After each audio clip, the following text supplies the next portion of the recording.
Yo, what's going on, everybody? It's your boy Touchtone DSG back in this with another video. It's crazy. I've been wanting to make this video for a while, and it never happened because y'all know how I am, man. I be enjoying life. So, but one of y'all asked me, like, how do you get your drums punchy? And you know what? That's a good question because I think everybody has a different method. And with this method right here, it's not the cheapest way, but it is very, very effective. And I'm going to show you. I purposely chose a track where the drums lacked punch for sure. Like, you know what? Let's just check it out. Let's hear the drums without the processing, and then I'll tell you what I did.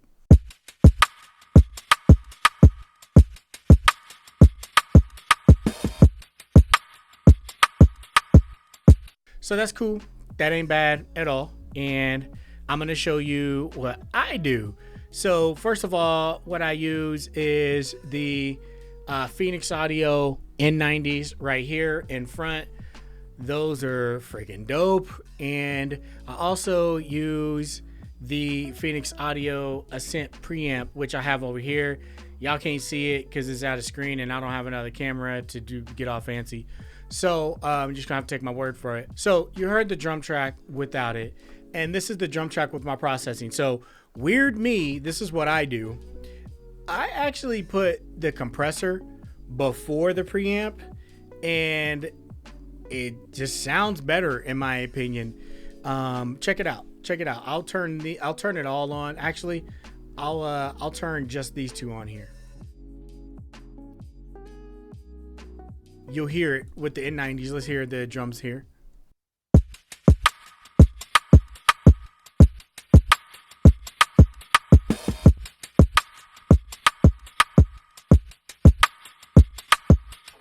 So the N90s, they bring out detail to me, and that's what I love about it. Once again, like, hear the top of the hi-hats, hear that, and hear like the mid-range on this drum track once again with the N90.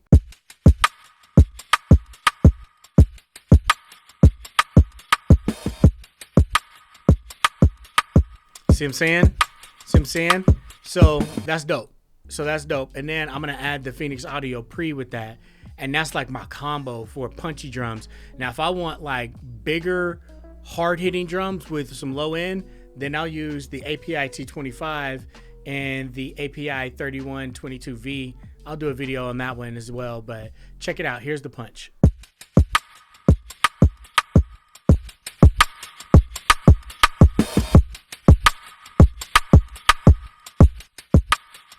Boom. And what I'm going to do, I'm actually going to go to the master fader because I got some stuff on here. But I'm going into a couple things as y'all see here. But yeah, let's turn off the God particle. Let's turn that off, and then let's go back to the drums. Right? So once again, there that is. Look at the level though. Level's the same. You see that? Level is the same here. Once again, I'm going to take it out.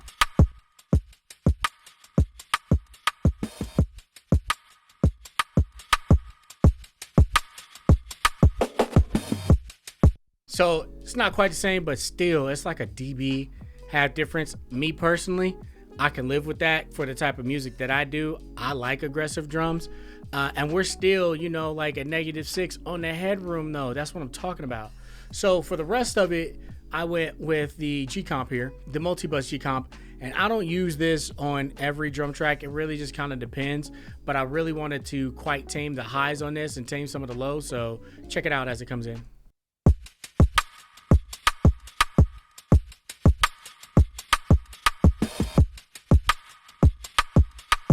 See what I'm saying? Tame some of that low end mid right there. Tame some of that high.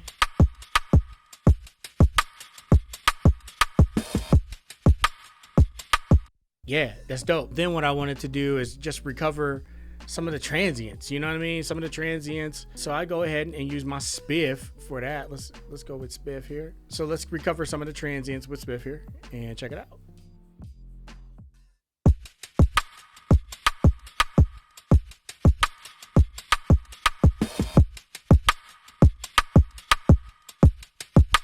Sauce. You understand what do you see what I'm providing for you right now? It's sauce. And the reason I'm doing this, man, I figured, like, you know, if I pass away without like spreading this knowledge to people, then what good has it been to accumulate it? You know, if God's put me in a position to gain this knowledge and retain it and practice it and get good at it, why not help people? You know, I could be talking to someone right now that completely understands it, and in a year or two, or even shorter than that, will take it to another level that I never even dreamed of taking it to. And I could have helped you do that. So, you know, I feel like God gives us all gifts. He gives us gifts, but actually he gives the world gifts. And that's what I'm doing right now. Just sharing my gift and my knowledge with you, because that's what I'm supposed to do. Not to get all like sidetracky or anything, but that's what it is. You know what I'm saying? So the next thing that I did on here was just add a little bit of Spectre. And I love Spectre here because it gives it like this nice saturation, but not overdone. So check it out.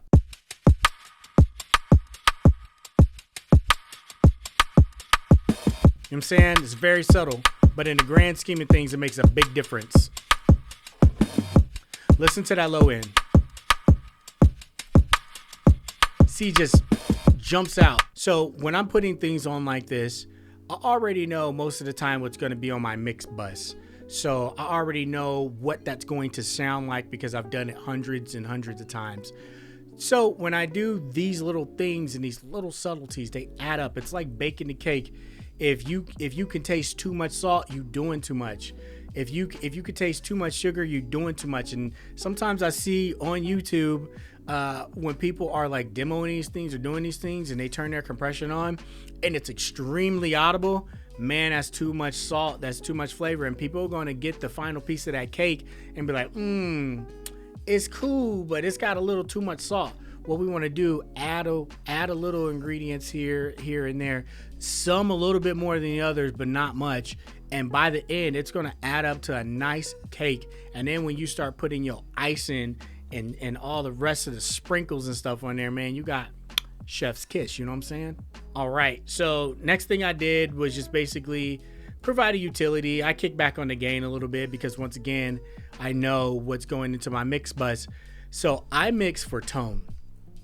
I mix for sonics. Some people mix for like gain level, gain staging, balance and things like that. I like the tone. So if I get a tone and it's hitting too hot, but I like that tone, I don't want to start messing with my compression and stuff and losing that tone. So I'll put a utility on the end and just bring that shit down because that's the way I like it anyways. You know what I'm saying? Cool. So I brought that down. And then the last thing was a little bit of Pro Q3. And all I did was do some dynamic compression on a Pro Q3 just to control certain parts of this. I didn't really like how snappy that snare was, so listen to it. See, it pops out just a little bit. Let's control that. It gives it like a snap, right? And the kick jumped out there too. So that was cool to me.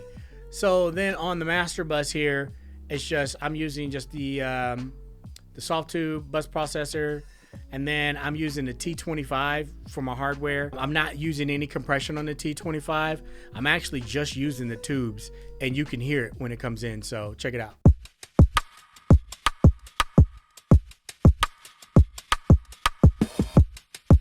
Woo!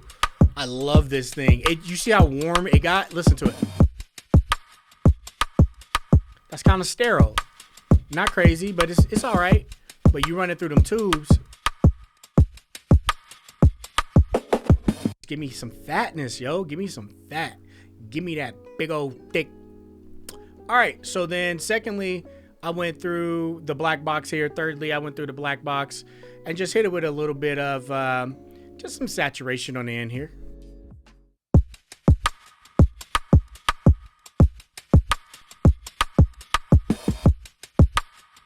See what I'm saying? Makes it stand attention a little bit here. And if you notice on the N90s, I'm not getting much compression at all. Check it out. So what I like about the N90s as well is the output here, right here. You can control because it's got a transformer on that output, And so you can hit it as hard as you want and just back off. And so that's how hard I'm hitting it. I'm not using the gate section or anything on it yet.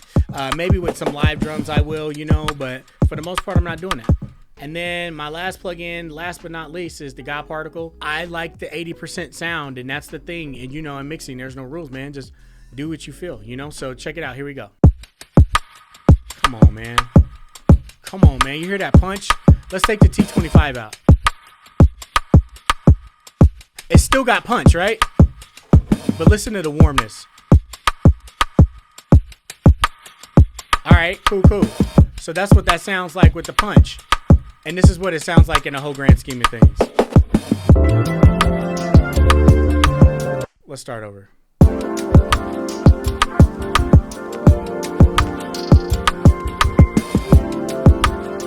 So what I'm gonna do right now is I'm gonna go to the N90 in the Ascent and check it out.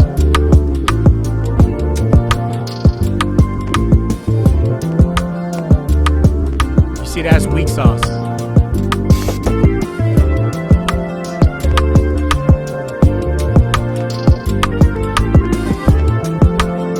And if you remember in the beginning, I said I purposely chose a track that didn't have a bunch of punch, but what I'm doing here is giving it punch, and it's like it's giving it the right amount of punch to where it's not even getting in the way of the instrumentations. They live on their own.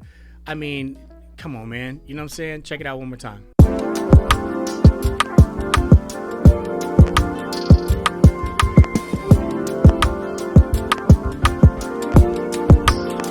Ooh, you hear that detail? Hear the detail on top?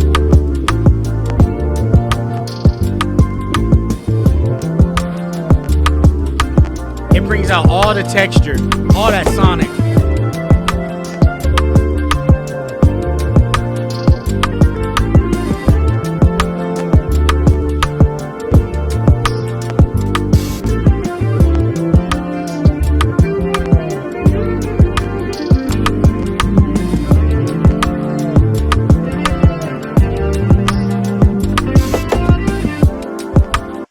Hey, you see what I'm saying? So to me, it's a no-brainer. Like, people ask me all the time, like, yo, do I need hardware? I'm one of them dudes that'll tell you straight up, yeah, you do. You know what I'm saying? And I know there's a lot of people that record without it and make fantastic music without it. And I ain't even knocking you. I was doing that at one point, but I'm a hardware like head. You know what I'm saying? So the pieces that I have are very, very poignant and very intentional in what I do. So I'm gonna be that guy that tells you yes. And so we can have a long talk about what you need, which ones to get first. You know what I'm saying? Welcome to Gear Lust. But anyways, so yeah, you know, I hope you guys like took something from that. Yeah, man. You know, I just wanted to get on here, share with y'all really quick what it is. Let me know what you thought down in the comments below. Is it worth it, you know, to kind of invest in hardware? I think the N90s are like 8 and some change a piece. I know the Ascent is like 2,600, but to me, you get that, you print it back in, man. I mean, sky's the limit from that point. You know, you already got your sonic character.